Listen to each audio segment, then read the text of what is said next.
hitman disguised himself as a disabled veteran, attempting to sneak into the venue and assassinate the president. The police officer on duty gave him a once-over after checking his ID, but didn't find him suspicious based on appearances, so he let him through.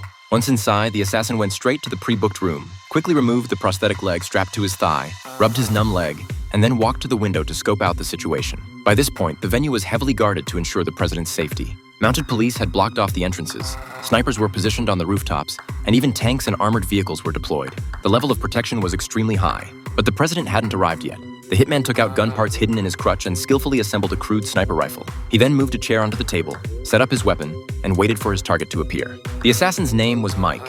A few days ago, he had been hired by a rebel leader for top dollar to take out a high-profile target. Rumor had it he never missed a shot. When Mike found out the target this time was the president, he immediately demanded $30 million, with half paid up front as a deposit. After much deliberation, the rebels gritted their teeth and paid the hefty sum. The next day, Mike got to work preparing for the hit. He first went to a cemetery to find a corpse that resembled him.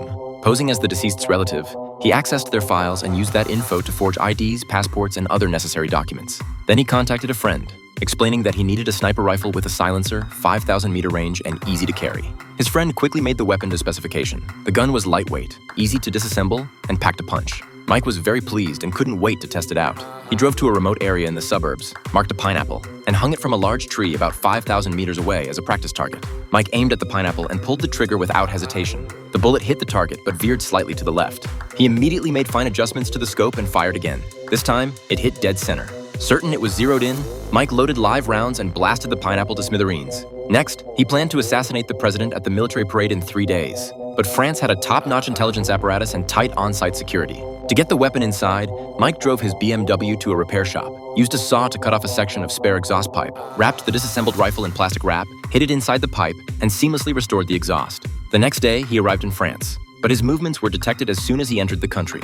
Intelligence agencies learned that a hitman named Mike had slipped in to assassinate the president and discovered he used a dead man's identity to forge a passport.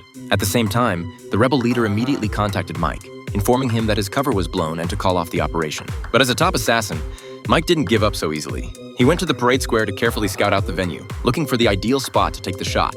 He settled on a hotel across the way, determining the top floor had the best vantage point. Mike then bought a suit from a street vendor and got some fake military medals as a disguise. That night, he dyed his hair white. The next day, he checked into the pre-booked room posing as a disabled veteran. He put a chair on the table and chambered around. As the bugle sounded, tanks rolled into the square and the president arrived by car. The parade officially began, with Mike ready to strike at any moment. However, at the critical juncture, the intelligence chief arrived on the scene just in time, having received intel that Mike had infiltrated the venue. The chief immediately asked the patrol officers if they had seen a disabled veteran. Once he understood the situation, the two of them rushed to the hotel.